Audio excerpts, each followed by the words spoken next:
Away we go with another edition of the TSN Wrestling Show. We've got some jam-packed action for you tonight. This time around, I think one of the main matches undoubtedly will be Bad News Allen against Strangler Steve DeSalvo. And the main event is for the International Tag Team belts, and there has been a slight change. Bruce Hart and Brian Pillman are defending their championship belts. However, Garfield Ports has been severely injured. He is in hospital, and his place has been taken by Jerry Morrow, who will team up with the Great Gama as the challengers for the belts. We shall be set for action, you betcha, in just a moment.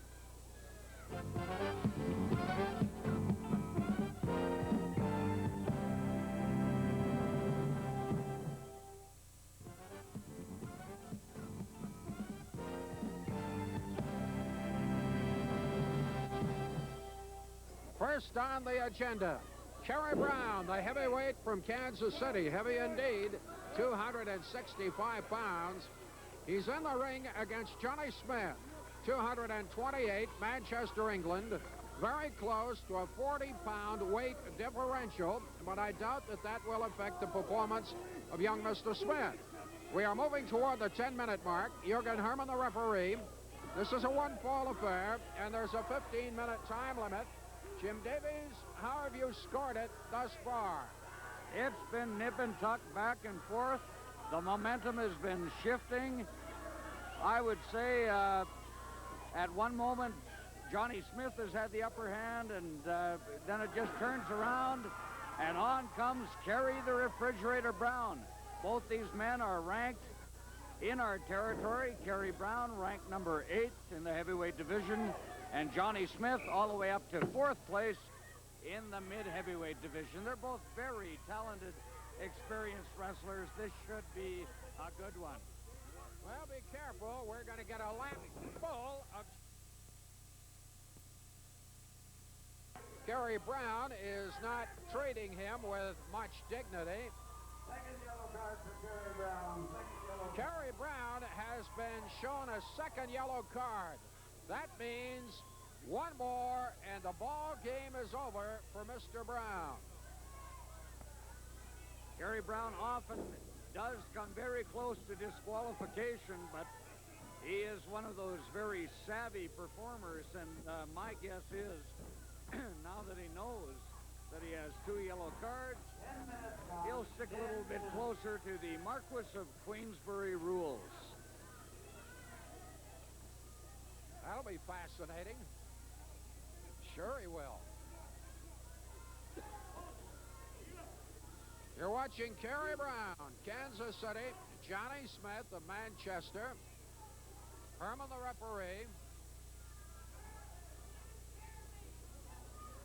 What do we got going here? We got a body slam going, that's what, and Kerry Brown is going to go air freight. He's taken too long. Yes, sir. Kerry Brown made the mistake so many wrestlers make these days. He just took too darn long on his Air Freight Express, but doesn't seem to have slowed him down any. He just tossed Johnny Smith out onto the concrete, and Johnny Smith looks to be a trifle shaken up.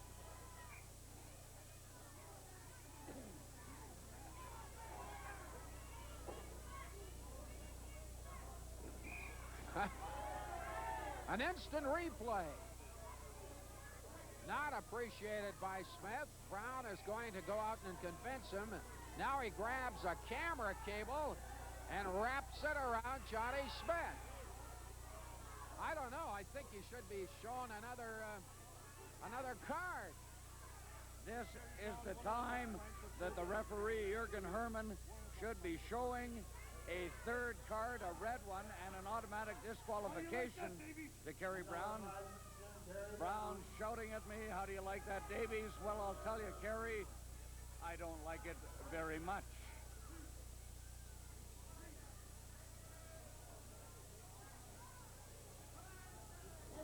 Well, Brown just simply will not let him get into that ring. Pure and simple.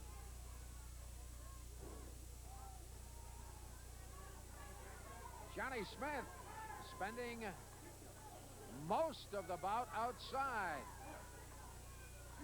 Well, he's going to give it another shot.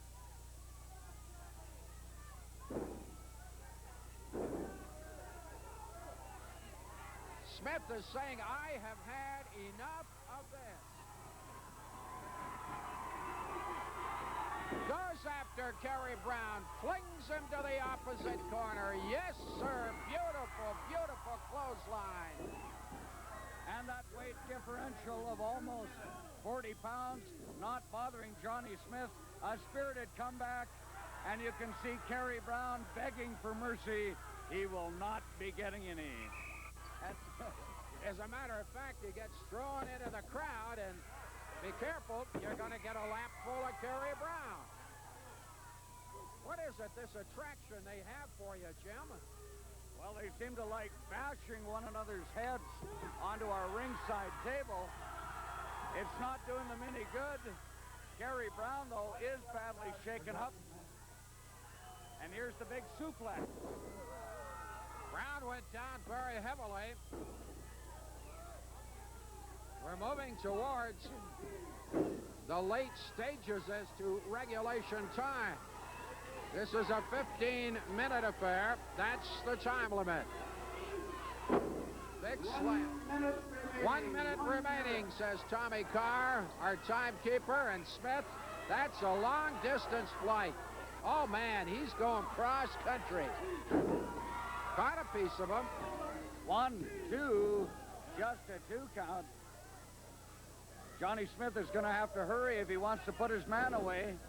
We're running rapidly out of time. I think we've only got about 30 seconds left in the bout. Here's the cover again. Just a 2 count. 30 seconds.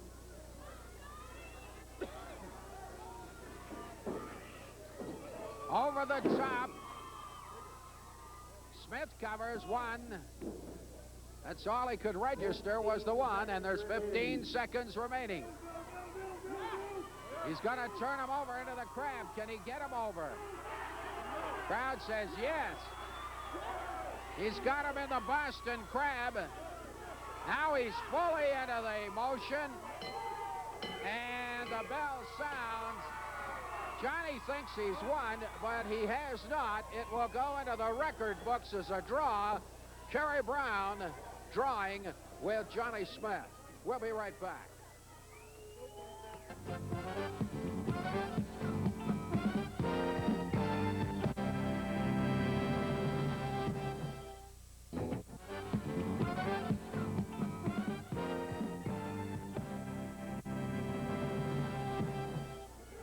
Yes, it's a couple of heavyweights, all right. They both answer to tipping the Toledos at 270 pounds. Jason the Terrible, parts unknown, against the big Mongolian, Hashiv Khan. This is 1 fall with a 20-minute time limit. Jason the Terrible still enjoying the adulation of the crowd, and I every once in a while wonder how long that's going to last. Well, it's going to last as long as he keeps beating up on some of the villains from Karachi Vice. Jason the Terrible, as our fans will know, has changed his colors dramatically ever since he split from the Zodiac after unmasking that villainous character, and he has become a heck of a crowd favorite. Well, he's going to go up top. Hashiv is a long way away. Oh my. Oh my. Good thing that missed. That would have broken Hashiv in half. That also, I do believe, caused some back problems for the big man Jason the Terrible. He landed awfully hard. That'll do it to your spinal column when you land like that. And right now, Hashiv Khan is taking control. Big karate kick puts Jason down on the canvas.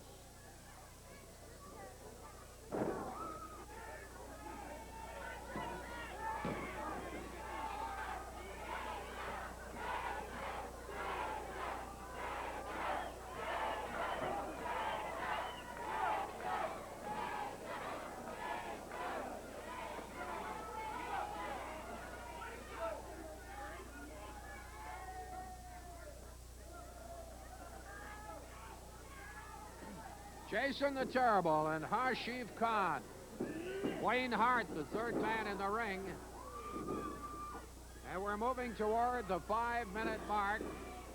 Hashiv Khan dominating here in the early going. And that is quite a surprise, Ed Whalen. I would have expected Jason to come out fast. He is a fast starter. I would have thought he would be totally dominating this bout, but instead Hashiv Khan, the big Mongolian, weighing in at 270, the same as Jason the Terrible, has been clearly in control for the opening few minutes of this bout. Really an unbelievable development. One fall, 20-minute time limit.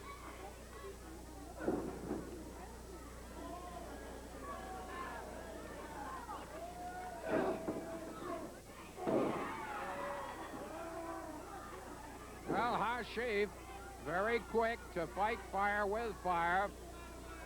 We mentioned earlier that Garfield Ports was hurt. We also should mention, and look at this, he's got a sleeper on him, at least partially. Now he pulls him down, and it's merely a headlock. But I'm sorry to report as well that very likable Brick Bronski of Pittsburgh, who is beginning to look very good, I thought, in the heavyweight division, is out for about 6 weeks thanks to an injury in which he broke an ankle, courtesy, if you want to use that word, of Kerry Brown. So it's to be hoped, certainly, that Bronski will get to getting in this ring, as they say, very shortly. Likeable young man, talented young man. I'd love to see Bronski back because his body is just like his name. He looks like he's built out of brick, a veritable brick Bronski house. You're reaching, I think. Anyhow. Leo Burke is back in the territory. We'll be seeing him later in the show. A long-time favorite around here. And Owen Hart returns in about 3 weeks. He is knocking them dead in Japan, as we anticipated. Well, can you figure this out, Ed Whalen? Here we have Hashiv Khan, ranked number 10 in the heavyweight division, against Jason the Terrible, ranked number 2. Some say he could easily be champion if he gets the right opportunity, and yet Hashiv Khan has been totally dominating this bout. Can you figure it? It just makes no sense at all to me. Well, the problem is the bout's not over, so Hashiv had better not get too carried away. Just a 2 count. It's gonna be some trouble trying to put Jason away for keeps. 5 minutes gone. 5 minutes. Leo Burke was telling me in the dressing room that Hubert Gallant, who used to cruise this territory, fine young fighter, fine young man, has retired from wrestling. A back injury. Now runs a trucking firm, apparently. That's in Shediac, New Brunswick. Look out for this! Cross body block. Solid. Jason's coming back. He is coming back, and this is what we expected of him. This man, an incredible heavyweight, often looks indestructible. 1, 2, just a 2 count. Jason the Terrible now has assumed control. I would expect him to be able to put away Hashiv Khan within a matter of a minute or so. But hold on. Hashiv comes back. Well, Khan is putting up a surprisingly strong showing here.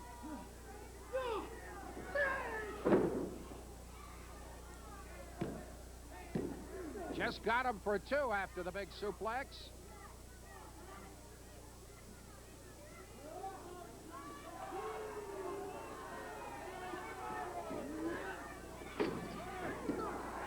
Oh, the worm turned on Hashiv. That was one of the most vicious clotheslines I've seen in a long time. Pile driver coming up. Whammo! That could be it. He's going upstairs, Ed. He is going to fly. There goes Jason. 1, 2, 3. It is all over. Your winner, Jason. Jason the Terrible. You are about to face Strangler Steve DeSalvo. Look, Edward, I told you before, when you're from the streets of Harlem and somebody sticks a knife in your back, there's only one course, and that's revenge. And that's exactly what I'm going to get tonight. It's going to be revenge. That Steve DeSalvo is going to regret the day that he double-crossed me. Matter of fact, he's going to regret the day that he was born. He's going to go home after I got done with him and slap his mother and his father for bringing him into this world and making him suffer the nightmare that he's going to suffer tonight, because he knows and I know that when he gets in here, and if he don't run around like the Tinkerbell that he is, and I get my hands on him, I'm going to annihilate that fool, mutilate him, and downright assassinate him. He knows one thing, that the ultimate warrior takes no prisoners, and I have no mercy for nobody, right? What did he say? I don't know. I never know what he says. It's Mucka Singh now, the big man, is he ever? He keeps listing himself at 380. I swear he's getting bigger than that. He's out of Saginaw, Michigan, and in the ring against the 218-pounder from Lloydminster, Alberta, Biff Wellington. You add it up, and it's 162 pounds difference.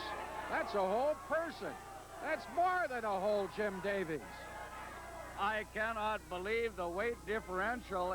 This does seem like a mismatch of just absolute huge proportions. You've got a man in there, a super heavyweight, 380 pounds. Biff Wellington is almost light for a mid-heavyweight. You could take Biff Wellington, add on the financial advisor of Karachi Vice, who's at ringside, Abu Weizal. Their weights combined would not come close to equaling that of Mucka Singh. And by the way, I found it rather strange before the bout that Mucka Singh said you had always wanted to be like Abu Weizal. Be careful, this is a family show. I said a terrible thing to him, and I won't let you repeat it. All I was going to say is you were like Abu Weizal. Oh, stop that. Back when you were about 5 years old, then you grew. All right. I said a couple of nasty things. I can't believe I did that. Anyway, the big shoulder block here by the big man. And certainly Biff Wellington does not want to get into this kind of a situation. Get away from it, Biff. Get away. Don't trade shoulder blocks. That's the way you do it. That's the way to do it. Exactly. If Biff Wellington is going to have any success against the big man Mucka Singh, what he's got to do is a lot of aerial acrobatics, a lot of high flying, and he can't get in close in any contest of strength because he would be overmatched very, very quickly.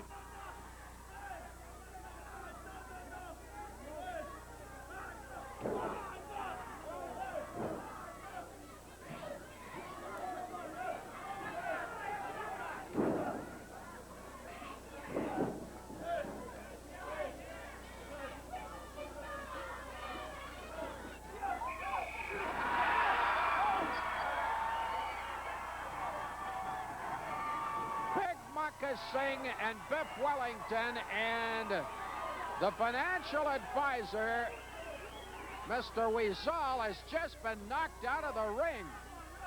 Well, Biff Wellington grabbed Abu Weizal by the head, grabbed Mucka Singh by the head, and did, as you say, a little noggin knocking. As a result, Weizal is trying to adjust his headgear, and Mucka Singh trying to regain his senses. The latter might be a long trip. I don't know. This is one fall, and let me see, a 20-minute time limit. We're moving toward the 5-minute mark. Jürgen Hermann, the referee. Wellington, we keep saying that he is the most improved wrestler in the territory, and I have seen nothing, absolutely nothing, to change my mind in that regard. And you're seeing what he can do now, even though outweighed by 162 pounds. he is really going at it against Mucka Singh. Very determined young man. He is indeed. Biff Wellington spent a lot of time with Owen Hart learning some of that aerial tactics, and he learned a couple of other things too, as you can see him working over Mucka Singh on that corner post, but he has earned a yellow card for his tactics.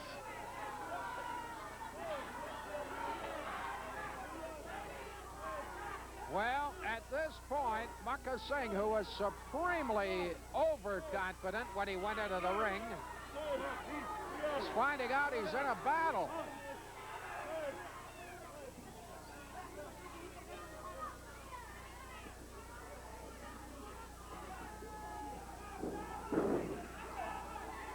Wellington has to be very careful about the close range stuff. Well, that was a little tit for tat. Mucka Singh had a hold of Biff Wellington's hair. Wellington grabbed Mucka Singh's shaggy mane, pulled him down, and he got a warning for that, as we have just passed the 5-minute mark, and Mucka Singh now trying to use his size and brute force to finally take control of this bout.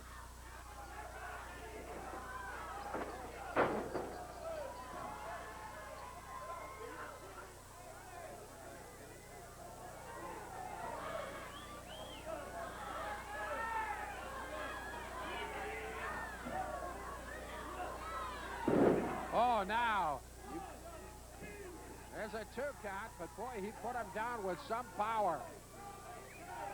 Wellington, as I mentioned a moment ago, at close range, has some difficulty. Out he goes. Will Weasel stay away from him? He will not. That little devil. That little weasel. But it's interesting that Mucka Singh has sort of gotten a new lease on life in this bout ever since Miss Honey appeared at ringside. Miss Honey, the social director of Karachi Vice, cheering on her man, the toilet bowl, and now Mucka Singh starting to exert control of this bout. Biff Wellington in some degree of difficulty.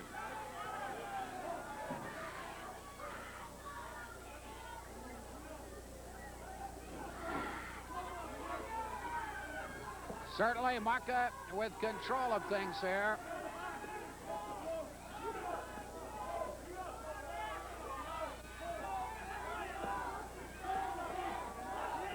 The big bear hug. Wellington can feel it.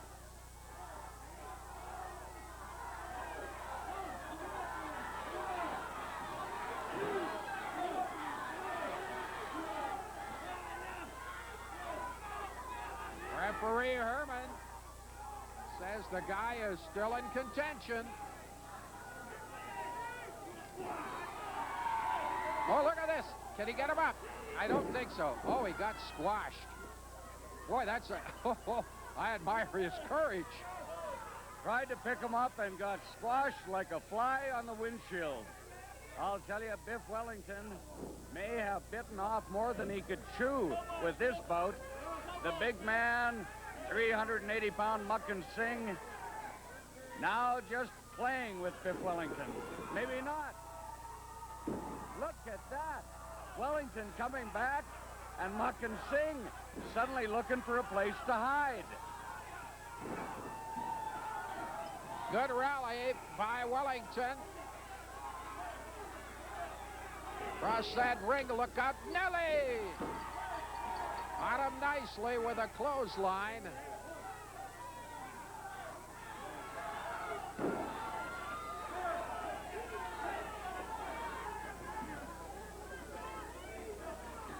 Something's got to give here.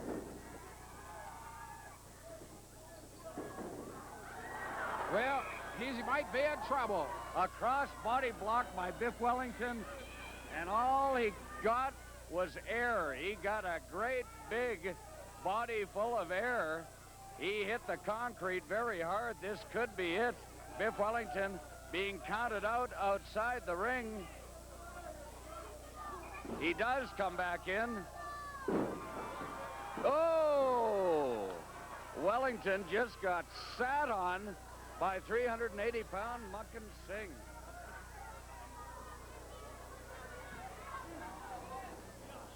Well, as he softened up, I think so. Here comes the Karachi Crunch. That could be it. That should be it. They don't get up very often. Oh, what is this? Muckin Singh toying with his opponent now. This is ridiculous. Throws him into the other corner. Here comes another Karachi Crunch. No way he's going to get up from this. 2, 3. It is all over. Muckin Singh is your winner. And in just a moment, Ed Whalen will be at ringside talking to the evil forces of Karachi Vice. I don't envy him that task. What did I do to deserve this? I got the whole zoo here. What do you mean zoo, Whalen? You don't look like a zookeeper. You don't look like a zookeeper. Hey, what did I see in the paper? What's this, Ed Whalen? That's you on the front of the television paper? You have any more of these? That's nice. I like to put them on the bottom of my bird cage. That's what I like to do with it. Thank you very much. You're welcome. Look at this, Whalen. Look at this, Whalen. That right there is Gary Albright, 3-time NCAA National Wrestling Champion in a real country, United States of America. And it's my great pleasure to say he is my half-brother. The half that's nice looking, that's half of me, Ed. I'll tell you, you know what? Wait till he gets in the ring with the Vice. There's no stopping us now. And when he hits the ring, it's going to be even better. You know, Whalen, I don't care about popularity. I don't care about anybody liking me or popularity. I just want respect. And when I get in the ring, I get respect. I demand respect. That's what I get. You know what else I see in here? Yeah, all right, Please line up for your Stampede tickets. It's only January and they're begging already. All right, Gary, I don't know. I guess it's blood relations. That's why you're here. Well, all I got to say is, I've looked up to my brother for many years. He was my drive for me, working to be, a 3-time All-American, 3-time NCAA champion. I look up to him. He's one of the greatest athletes ever to live in the United States, in the world, in Canada. All I got to say, I'm proud that he brought me up here to be a part of Karachi Vice, because Karachi Vice rules. Okay, you got one more. You got one more second. Whalen, everybody knows that we're going for the title. Garfield is in the hospital. He's injured. Everybody knows that Bruce Hart and Brian Pillman are responsible for it. These guys will go to the extremes because they knew that tonight we were going to beat them for the title. But that doesn't matter, everyone, because all the members of the Karachi Vice are equally as good. I feel like I'm caught in a revolving door here. Over to you, Jim. No matter what. Well, here we are with Brian Pillman, Bruce Hart, and Keith Hart. Bad company. Are you ready? Are you ready for the big title bout on the card? You better believe it. Like I said earlier, you can't keep a good man down. Bruce is ready. Unfortunately, Garfield Ports is not going to be ready, Jim. He's been stricken with a serious illness, and although I do have an intense competitive hatred for the man inside the ring, I want to wish him all the best and hope for a quick recovery. And it's this type of sudden tragic illness, Jim, that sometimes give you a brisk slap in the face to bring you back to reality, because a lot of times you take things for granted. There's a lot of people out there less fortunate than you, and I want to stress that to the young kids. Be thankful for what you got. If you got a serious problem, realize there's other people a lot worse off, and go see your parents and teachers and solve that problem. Don't try to solve it with drugs. Now, as far as tonight's replacements, Champagne Jerry, excuse me, poor choice of words. Lysol, Geriatric, Geritol, Morrow. He's going around bragging about his hard head, giving all these headbutts. It's ridiculous. Hey, I'd have a hard head too if it was full of rocks. Let me tell you something, Morrow. Tonight, after bad company's done exercising a little on-the-spot justice, your face is going to be hard too. Hardly recognizable.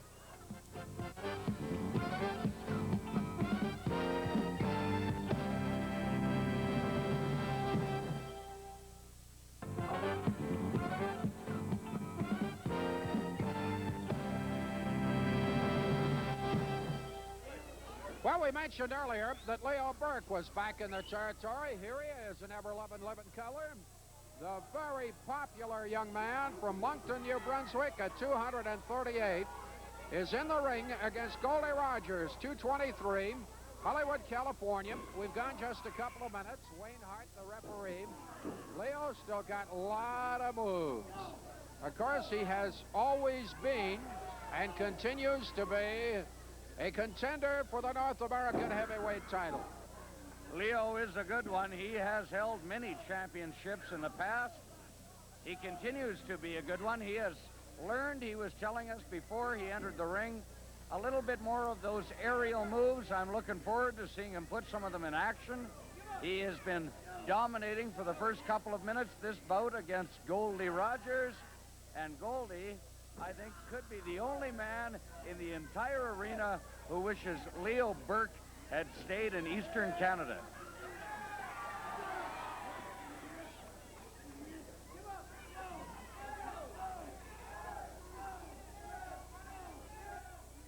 Leo Burke looking very trim.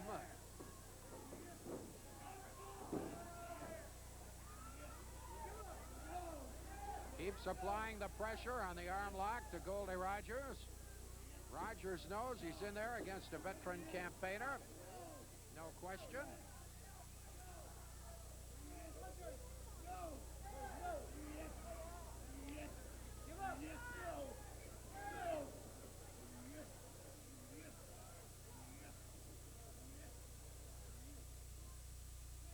Yes, it is good to see Leo Burke back in the territory. Goldie Rogers, his opponent, look out. Take down, and that's Leo up top. Goes at him, hammer and tongue. I was talking to Leo before the match. Forgotten whether it was 4 or 5 brothers he had. They were all in wrestling, and they are all out of the game, with the exception of Leo now. One of his brothers, and we saw him many times in this ring, Bobby, has his own country music band and has been doing very well in the music business, which reminds me that Sweet Daddy Siki did precisely the same thing years ago. He wrestled in this ring, decided he wanted to go the country music route, occasionally wrestles now again after many years, but he loves his music. And then, of course, there's the honky-tonk man who thinks he can sing that country and western style.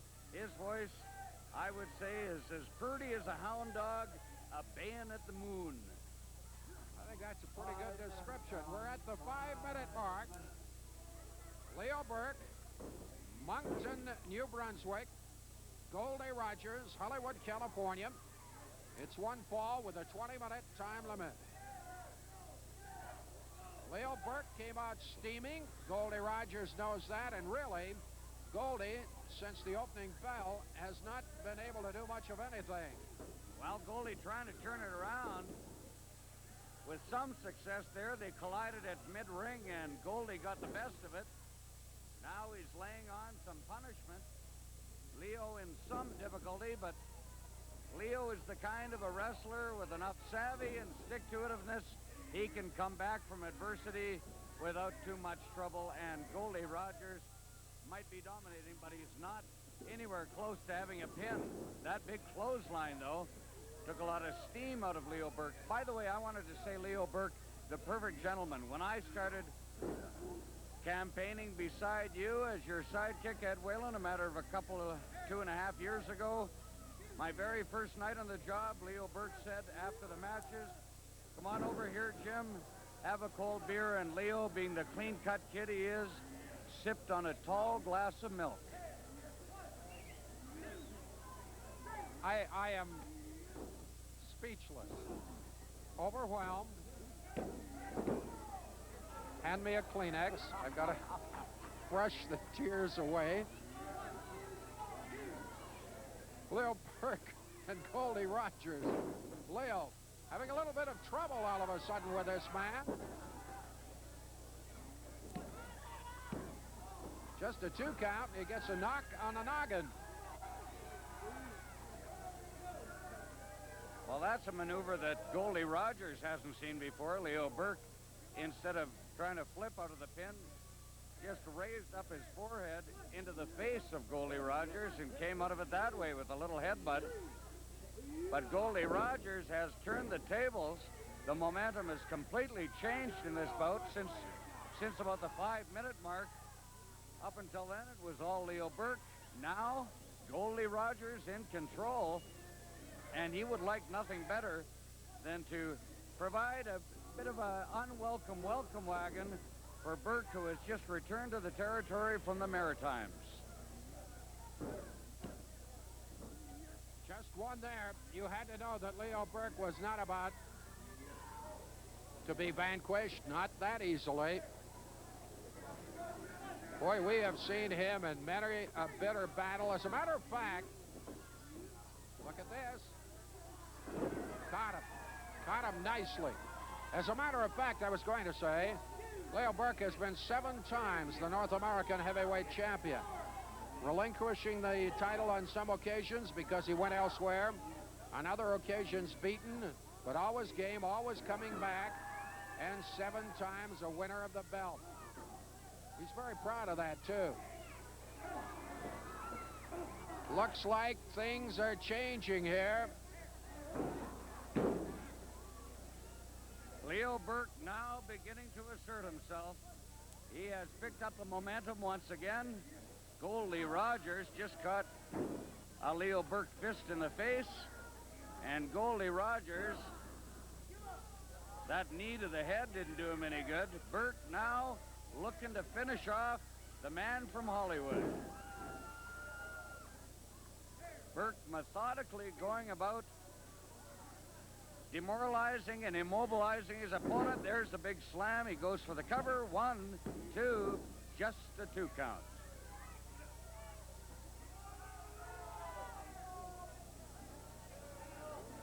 Can he finish him off?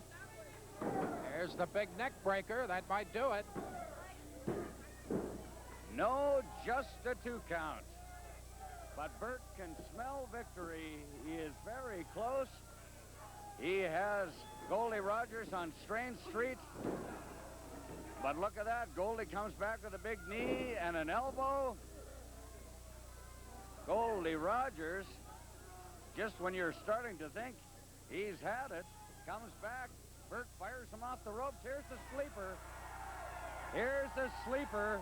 Leo Burke pouring on the pressure. He is looking for a submission hold. It looks good. Goldie is looking groggy. Referee Wayne Hart checking out Goldie Rogers. It is all over. Leo Burke wins the bout with that sleeper hold, and at ringside, we'll move along right now. Ed Whalen going to be talking with Leo Burke. Leo, it's a delight to welcome you back. And I'll tell you, since you've left, there are a lot of bad dudes in this territory. Well, first of all, thank you very much, Ed. As you know, whenever I come out this part of the country, I feel like I'm coming home. I've started my career here way back in 1966, so there's no secret why I'm back. Ed, the North American Championship is what I'm after.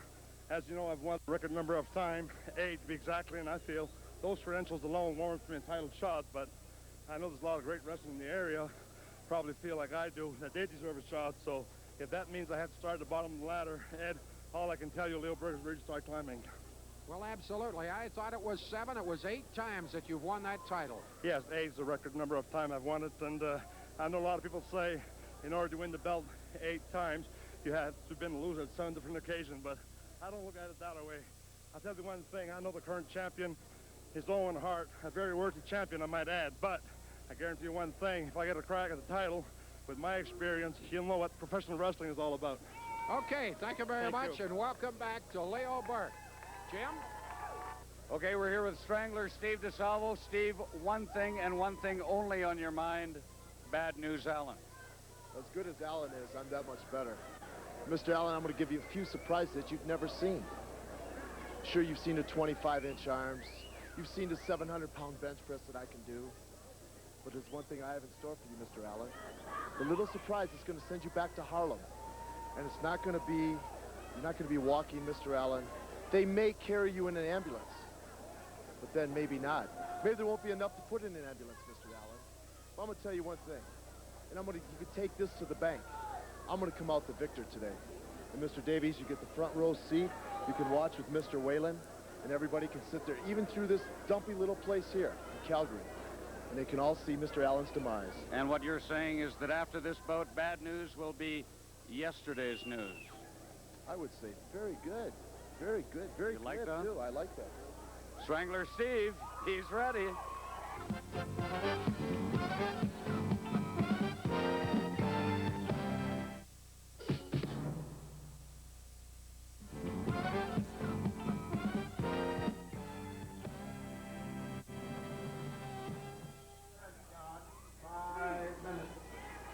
We're taking a look now at Rip Rogers, the man out of New Orleans, Louisiana, at 235. Kind of a strange character.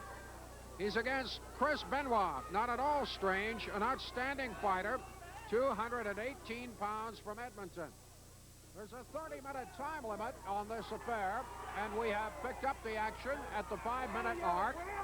Jürgen Hermann, the referee. It has been basically Benoit. It has been Chris Benoit doing the action, and the man doing all the talking is Rip Rogers. He likes to be called the Hustler. He likes to be called Midnight Cowboy. He likes to brag about his crab hole that he calls the Ripperoni. All talk. A lot of talk. We'll find out if he can do anything more than talk, because all he's doing is the catching while Chris Benoit doing all the pitching. Pretty in pink, Rip Rogers.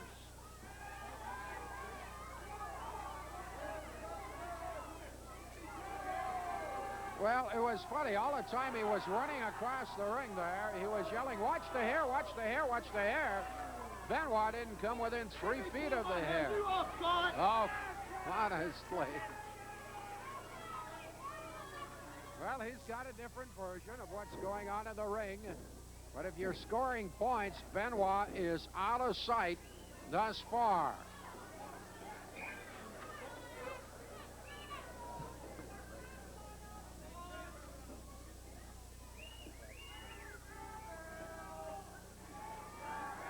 Rip Rogers, Louisiana. Chris Benoit, Edmonton, Alberta, Canada. Jürgen Hermann, the referee.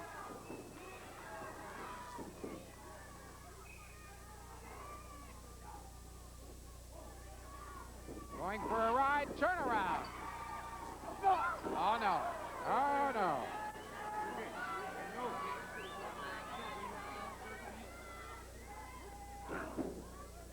Double chop to the midsection, and out goes Mr. Benoit.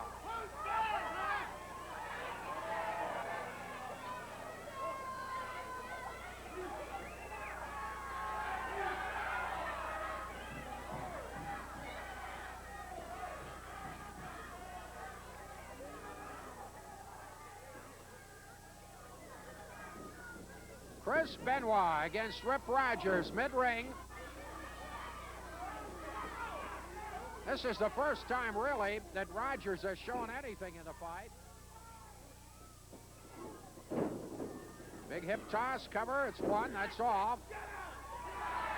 Yeah, we are approaching the 10-minute mark, and I would say the first 8 minutes, if you were scoring this bout, it would be 10 for Benoit, 0 for Rogers. Look at that move by Benoit. One. Just a one count. He got his ears boxed by those lovely pink booties of hustler Rip Rogers. Benoit having a little difficulty right now. Benoit, he is rated as the top contender in the mid-heavyweight division behind champion Great Gama. So that gives you an idea of the respect in which he is held by wrestling observers. There's a small package, just a 2 count. Mind you, Rip Rogers is no slouch. In just a very short time in the territory, he's worked his way up to number 6 in the heavyweight division. Rogers, of course, with that weight advantage of almost 20 pounds over Chris Benoit. Now he's going after him outside the ring. Rogers scratching away at the back of Chris Benoit. A little bit of an unorthodox maneuver. One thing that has worried me, Ed Whalen, is I have noticed lurking around ringside. I don't see him right at the moment, but Kerry Brown came into the ring with Rip Rogers. They used to tag up together, I know, but I would be a little concerned if I was Chris Benoit about the presence of Kerry Brown so close to the ring. Well, I share that opinion with you. 10 minutes, John. We have now hit the 10-minute mark. This is one fall, and there is a 30-minute time limit. Cross body block cover, just one, and out goes Benoit again. Well, we might give the gears verbally to Rip Rogers, but he is an accomplished wrestler, a very experienced performer. He certainly doesn't give up easily, but Benoit forces his way into the ring, and he's bouncing those fists and elbows, and now a headbutt.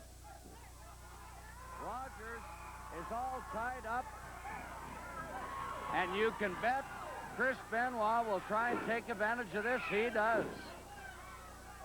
He's got them all tied up. Over the top. Oh, that caught him right on the nose. 1, 2. Benoit turns him. Can he get him? Boy, I think it's getting close. Up top goes Benoit. Got to do it quickly, Chris. Oh, the knee came up into the midsection. Well, you said it, Ed. You got to do it quickly. Too many wrestlers far too often make the mistake of just taking too darn much time when they're going to go flying off that top rope. It gave Rip Rogers, in this case, an opportunity to get ready. And now here comes the pile driver. No! Benoit turns the tables. And now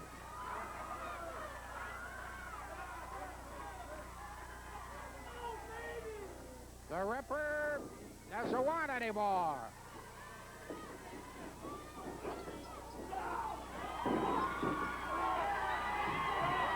Look at Benoit, gonna work. Just a minute, what's he doing? Well, Rip Rogers is clutching at his eye. I think he's, look at this. Brown squirted something in Benoit's eyes in the corner. Kerry Brown squirted something in his eyes. And Benoit is incapacitated as Rogers goes to work in his peculiar way. He's turning it into the Ripperoni. The Ripperoni, and that's going to be it. That's going to be it. And the winner by hook or by crook is Rip Rogers. Now, let's join Jim Davies. He's got a couple of folks to talk to. Chris Benoit, you're the victim once again of some pretty questionable refereeing. I saw Rip Rogers seemingly fake that he had been hit with a coin that had been, as he claimed, thrown by the audience. I just saw it drop from his hand. And the other thing that happened, obviously, was you got sprayed in the face with some chemical by Kerry Brown. You must be terribly frustrated. Jim Davies, I can't believe it. These past few weeks, because of the incompetency of the referee, that I've been cheated out of my match. I'm going to be applying to the IWA. I want Wayne High refereeing all of my matches. I can't stand that. Himmler, I don't know who sanctions him to referee my matches. Anyway, Rip Rogers, I don't know what you're trying to prove in front of all these people, but I'm a better wrestler than you, and I could beat you in this ring. 1, 2, 3. And next week, you could bring all that you got, because I want you in this ring, me and you, and we're going to settle this in front of all these people. I'm sick and tired of being embarrassed in front of all my fans here, and in front of all the people out there on TV. Next week, I'm going to show them what kind of a wrestler you really are. Chris Benoit, he is not a member of the Rip Rogers fan club. Kerry, I can't believe you do that. I can't believe you do that. Do what? Do what, Mr. Whalen? Do what? Squirt something in a guy's eye. I don't think I did that. Oh, I see. Did you see me squirt anything in anybody's eye? What? Did you see me squirt anything? Did everybody here in the arena and everybody in TV land saw me beat Chris Benoit 1, 2, 3 in the middle of the ring, and he was a great fighter. He was a rough fighter. He was a tough fighter. But in the end, it was Rip O'Roney riding him, baby, riding him, and he said, I give. And now the next thing that's on my mind is that the tag team, the Midnight Cowboys, are going to reunite, which means the living legend of Calgary, Kerry Brown, he's tagging up with me, Rip Rogers, to combine the Midnight Cowboys again. And I don't have to brag. Oh, I love your breath. I don't have to brag, but we've been tag team champions everywhere, all over the world, wherever we've been. All right. Don't interrupt me, please. I'm on a roll, baby, and I've got two things on my mind. And number one is Brian Pillman, and number two is Bruce Hart, so-called Bad Company. We'll just wait and see what happens to Bad Company when they get the Ripperoni put on them. I can't turn him down. Don't you want to get a word in? Do you think I would look good in pink? Do you think I'd look Oh, good in pink? darling. I've got a surprise for the people of Calgary. Coming up very, very soon. It's going to be a new color and a new style in '88 for Mr. Brown. Okay. That smells good, Okay. Mr. Whalen. That smells good. Just one more thing, Ed. If you're only on a lonely night, why don't you come up and see me? Yeah, Give sure. him a Come call, up and Ed. see him. Sure. Okay. Strangler Steve DeSalvo, the 290-pounder from Los Angeles, California, in the ring against Bad News Allen, 263, Harlem, New York. This thing started before the bell. First one abusing the other, and then vice versa. It's one fall with a 45-minute time limit, and we are moving toward the 5-minute mark. Right now, DeSalvo staging a rally, but it was only momentary. Strangler Steve DeSalvo is one angry hombre. This is a grudge match extraordinaire. As you say, Ed, he attacked Bad News Allen coming into the ring, wrapped some cloth around the neck of Allen, and Bad News was in a great deal of difficulty, but he did come back, and since then, it has just been nothing but a street fight. They're banging away at each other, punching, kicking, very little in the way of finesse, if any finesse. These are two big men, 290 and 263, and both men known for their questionable tactics.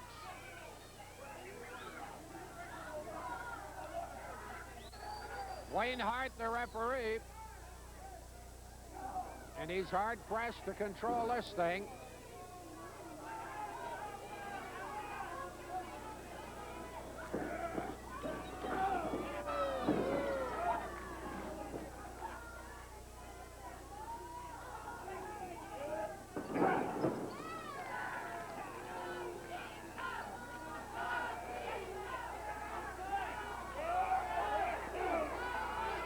Oh, boy. Allen going to work, and there's the usual menagerie out there with Weasel and Miss Honey and all. 5 minutes gone, 5 minutes. Tommy Carr tells us we've gone past the 5-minute mark, and it's DeSalvo who's struggling. Well, DeSalvo very lucky that he didn't get his head bone separated from his neck bone. He is in a very tough situation against Bad News Allen. This grudge goes both ways. These two men legitimately do not like each other. And right now it is Allen with the upper hand, trying to massage the neck of Strangler Steve DeSalvo on that middle rope. And for his efforts, he has just got a second yellow card. One more, he is disqualified.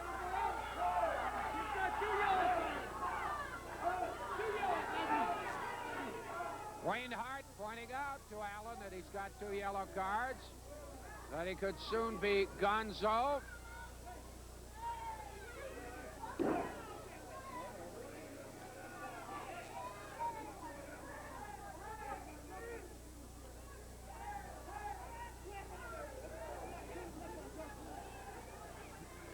is all Bad News Allen at this point.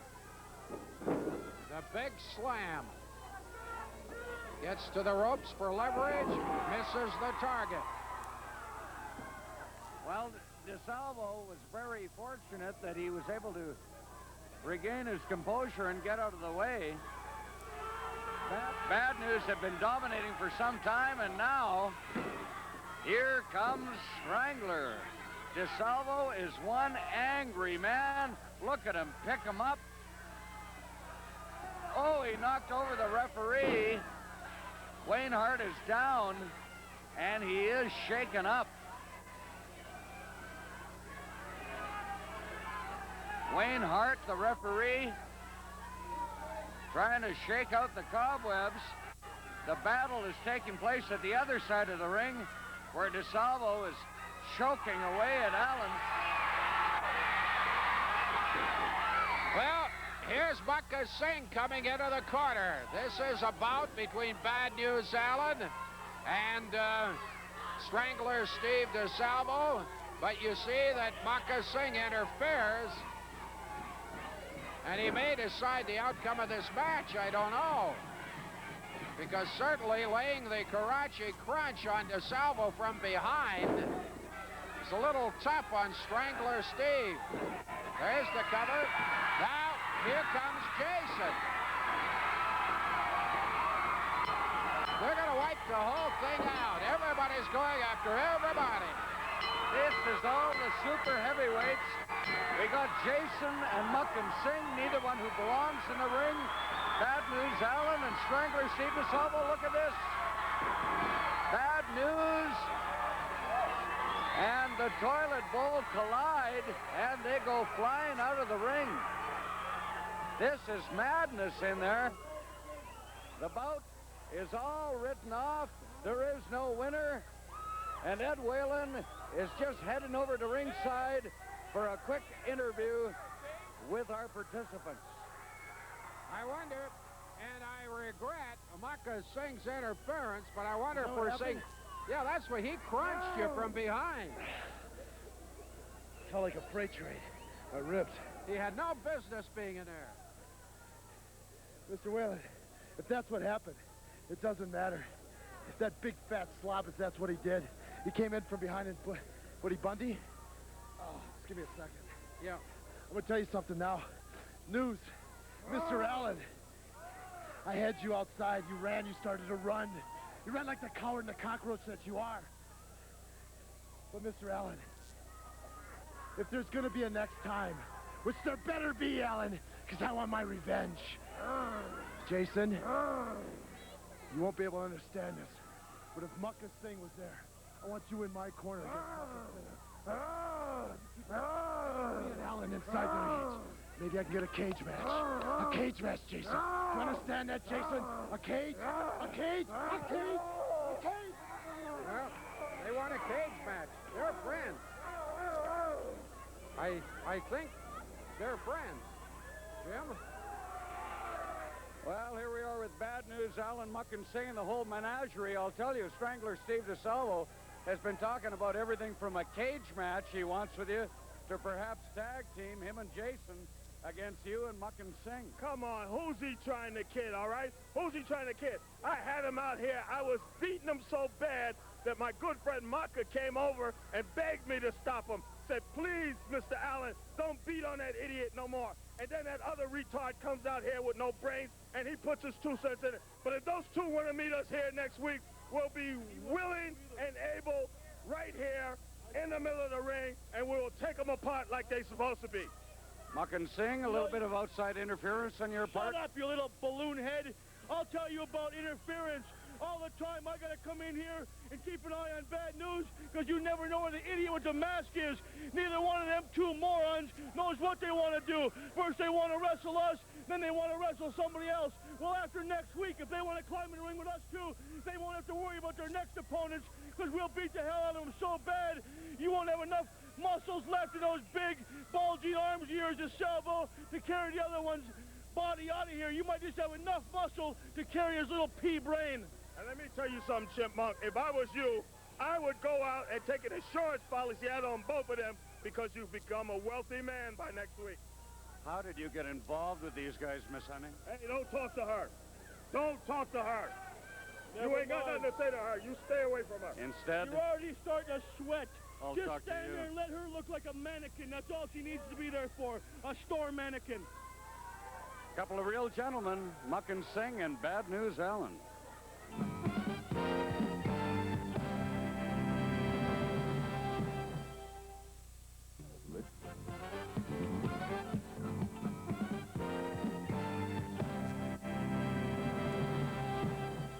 Here they go, and Brian Pillman goes right after him. That's Morrow.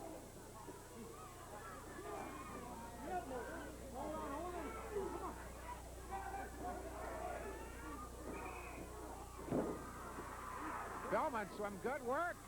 Look at this. Oh, I love it. I love it. Brian Pillman, as I said, is looking better than he ever has. You know why Bad Company is the International Tag Team Champions. It's moves like that. Here he throws Morrow into the corner, and there's that big football block into the midsection of Morrow. Couple of right hands for good measure. Turn around. Look at this.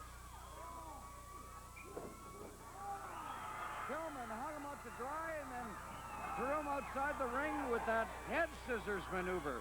What a match by Brian Pillman. You said it. I have never seen him looking better.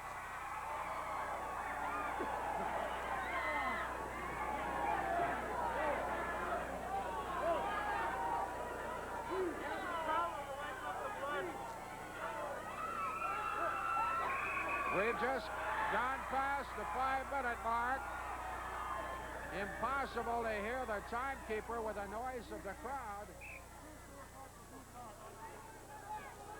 Bruce Hart gets a yellow card. And Hart is confused. He doesn't know why. I don't think anybody knows why. Jürgen Herman, the controversial referee, is the only man who should know why he just handed out that yellow card. But I'm sure he doesn't even know. There's Bruce Hart and Brian Pillman. They flinging Gamma. Whoa! Double clothesline. Boy, the champions are going great guns.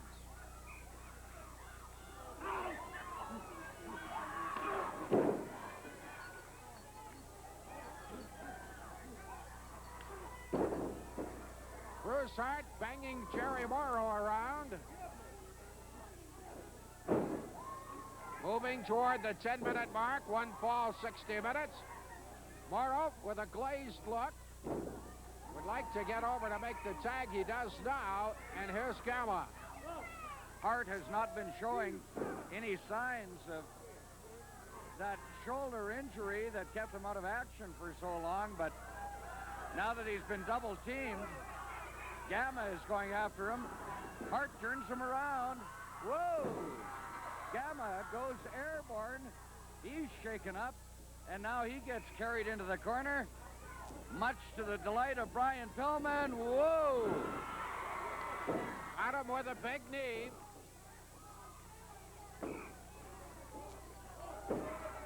Well, this is the greatest domination I have ever seen by Hart and Pillman against major competition. Something's got to give here.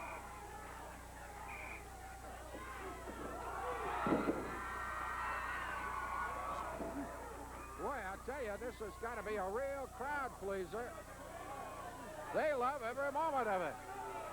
The heroes are flying high.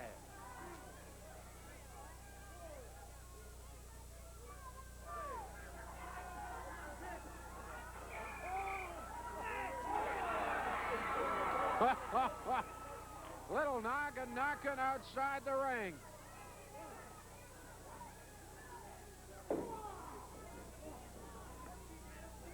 Have you ever seen this combination as determined?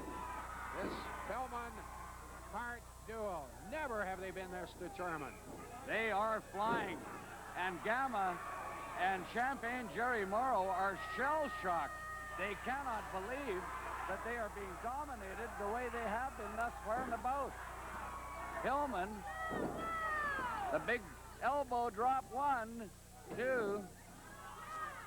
Both Pillman and Bruce Hart have been looking awesome in this bout.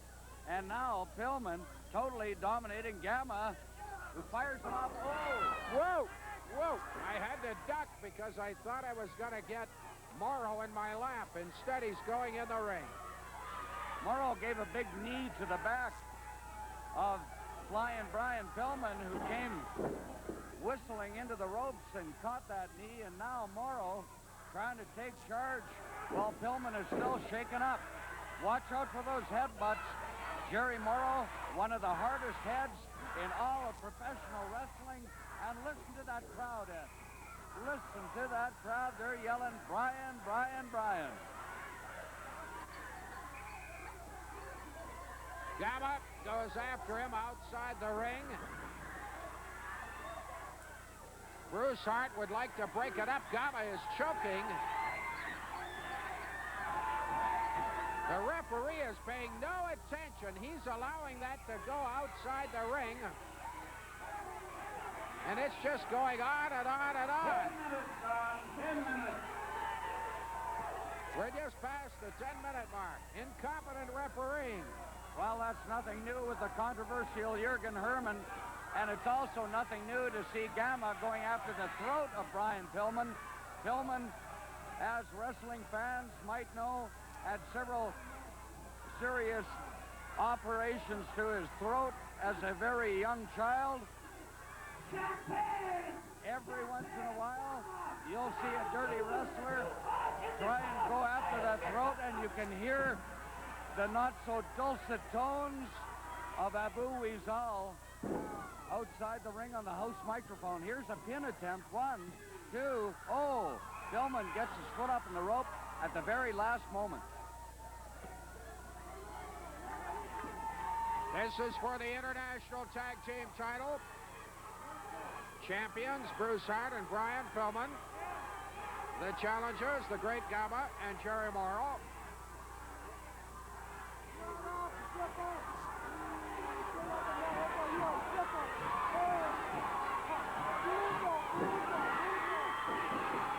Pillman works his way out, but runs into the knee immediately. And Morrow looking a little cocky right now as he makes that tag with Gamma.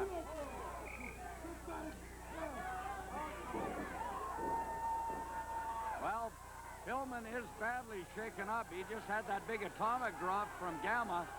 I think that it would be very prudent for Pillman to make a tag if he can get over to Bruce Hart, his partner. Here goes Gamma. He's going upstairs.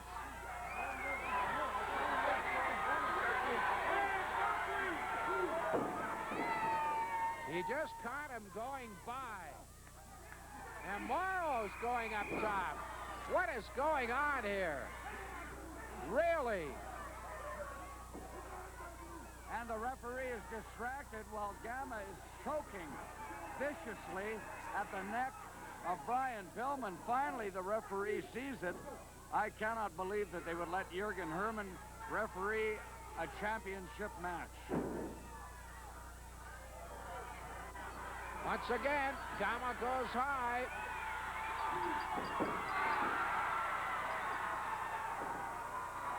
Well, Pillman just barely managing to get the knees up. Interference here by Morrow. And there's a yellow card for Morrow.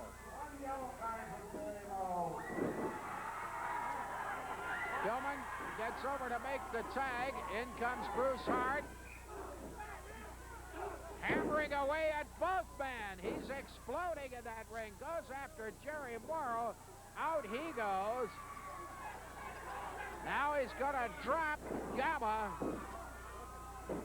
Bruce Hart looking very determined. He was very frustrated outside the ring, too. Just a 2 count. Bruce Hart looking very, very revitalized after that break. And there's that big clothesline. He's pinning him. 1, 2. Oh, look at that. Morrow came in and hit his own man.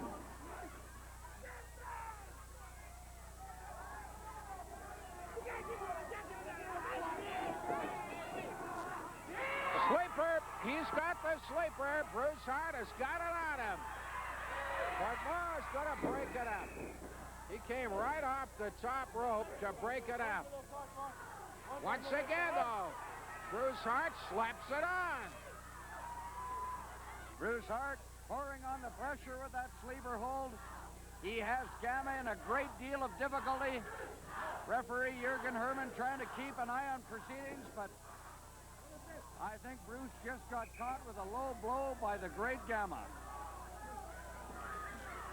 Oh, here we go. Morrow with that tape from around the wrist. He hides it underneath his arm, but it's wrapped around the neck of Bruce Hart. This is a favorite tactic of Jerry Morrow.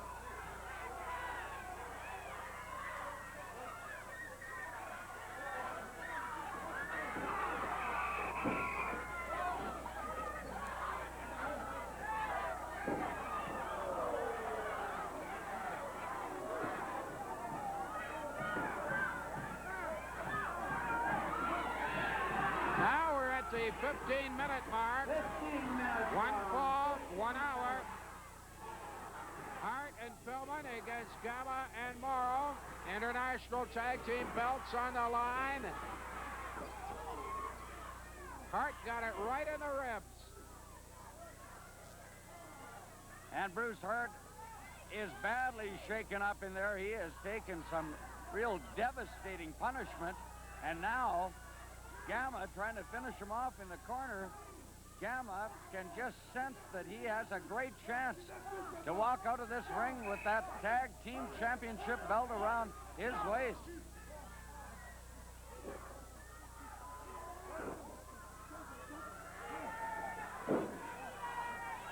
Morrow just gouging away. Good clothesline rally here by Bruce Hart.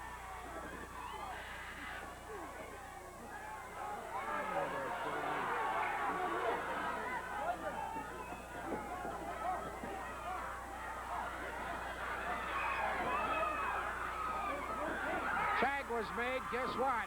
Referee didn't see it. I knew it. He didn't see it. Can you believe that? Look at this. Gamma threw powder, but he missed Bruce Hart. It went into Morrow's face. There's that flying clothesline. A pin, 1, 2, 3. It's all over. It is all over. Thus, winners and still champions, Bad Company.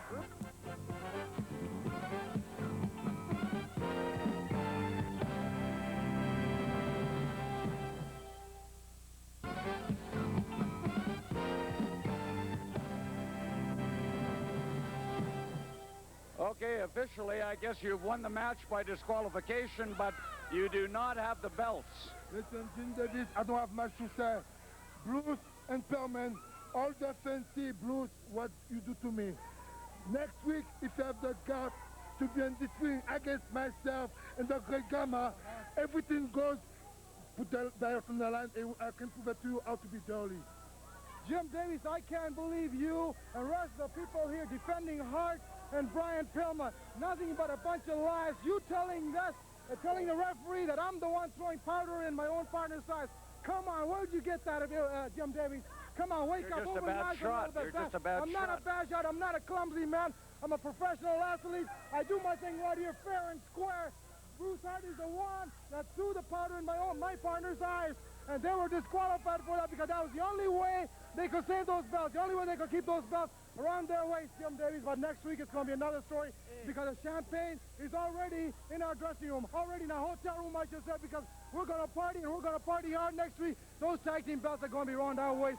No question about it. You people come out here because you know I don't tell no lies. I don't know. What do you do with a referee like that? I don't know what you can do, Jim. I think the guy should be back with the ponies in the back, the livestock area. It's obvious he's wearing blinders.